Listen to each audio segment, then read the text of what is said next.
ഉമ്മൻചാണ്ടിയുടെ ജീവിതത്തെ ഒന്ന് സംഗ്രഹിച്ചു പറഞ്ഞാൽ എങ്ങനെ പറയാം? ഉമ്മൻചാണ്ടിയുടെ ജീവിതം ഒരു തുറന്ന പുസ്തകമാണ്. അത് ഒട്ടേറെ പാഠങ്ങൾ നമ്മെ പഠിപ്പിക്കുന്നുണ്ട്. അതിൽ നിന്നും ഞാൻ തിരഞ്ഞെടുത്ത 10 പാഠങ്ങൾ ഞാൻ പറയാം. ഒരുപക്ഷെ ഉമ്മൻചാണ്ടിയോട് താങ്കളുടെ ജീവിത വിജയ രഹസ്യങ്ങൾ എന്താണ് എന്ന് ചോദിച്ചാൽ അദ്ദേഹം പറയാൻ സാധ്യതയുള്ള 10 കാര്യങ്ങൾ, എൻ്റെ ജീവിതം എന്നെ എന്ത് പഠിപ്പിച്ചതെന്ന് ചോദിച്ചാൽ പറയാൻ സാധ്യതയുള്ള 10 കൽപ്പനകൾ, അദ്ദേഹത്തിൻ്റെ ജീവിത സംഗ്രഹം എന്ന് വേണമെങ്കിൽ പറയാം. ഒന്നാമത്തേത്, വെട്ടിപ്പിടിക്കുന്നതിനേക്കാൾ വിട്ടുകൊടുക്കുന്നതാണ് നല്ലത്.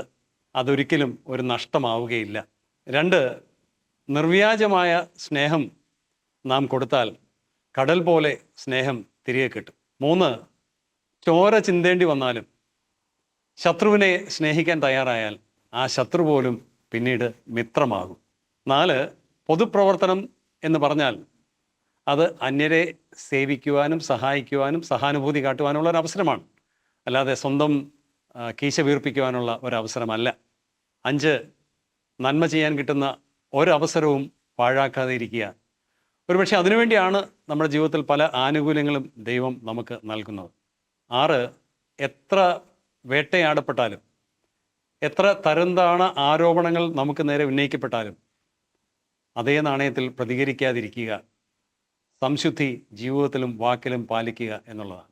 7, അന്യരെക്കുറിച്ച് അറിയാവുന്ന പല രഹസ്യങ്ങളും, നമുക്ക് പല രഹസ്യങ്ങൾ അറിയാൻ കഴിഞ്ഞേക്കാം, അത് പരസ്യമാക്കാതിരിക്കുക. കാരണം അത്തരം രഹസ്യങ്ങൾ പുറത്താക്കിയാൽ അനേകരുടെ ജീവിതത്തിൽ സ്ഫോടനങ്ങൾ ഉണ്ടാകാനുള്ള സാധ്യതയുണ്ട്. 8, വലങ്കൈ ചെയ്യുന്നത് ഇടങ്കൈ അറിയാതെ ഇരിക്കുക. തക്ക സമയത്ത് അതിന് പ്രതിഫലമുണ്ടാവും. 9, ഒരു കാര്യത്തെക്കുറിച്ച് ചർച്ച ചെയ്യുമ്പോൾ അതിൻ്റെ എല്ലാ വശങ്ങളും ചിന്തിക്കുക, എതിരാളികളുടെ അഭിപ്രായങ്ങൾ പോലും പരിഗണിക്കുക. അങ്ങനെ ഒരു തീരുമാനത്തിലേക്ക് എത്തിക്കഴിഞ്ഞാൽ പിന്നെ അതിൽ മാറാതെ ഉറച്ചു നിൽക്കാൻ തയ്യാറാവുക. 10, ദന്ത ഗോപുരത്തിൽ നാം കുടിയിരിക്കുമ്പോൾ അത്തരം സാഹചര്യങ്ങളിലും ആർക്കും നമ്മുടെ അടുത്തേക്ക് വരുവാനുള്ള അവസരം നാം കൊടുക്കണം. നാം അപ്രാപ്യരാകരുത് എന്നുള്ളതാണ്. ഇതാണ് ഉമ്മൻചാണ്ടി നമ്മെ പഠിപ്പിക്കുന്ന 10 പാഠങ്ങൾ എന്ന് ഞാൻ കരുതുന്നു.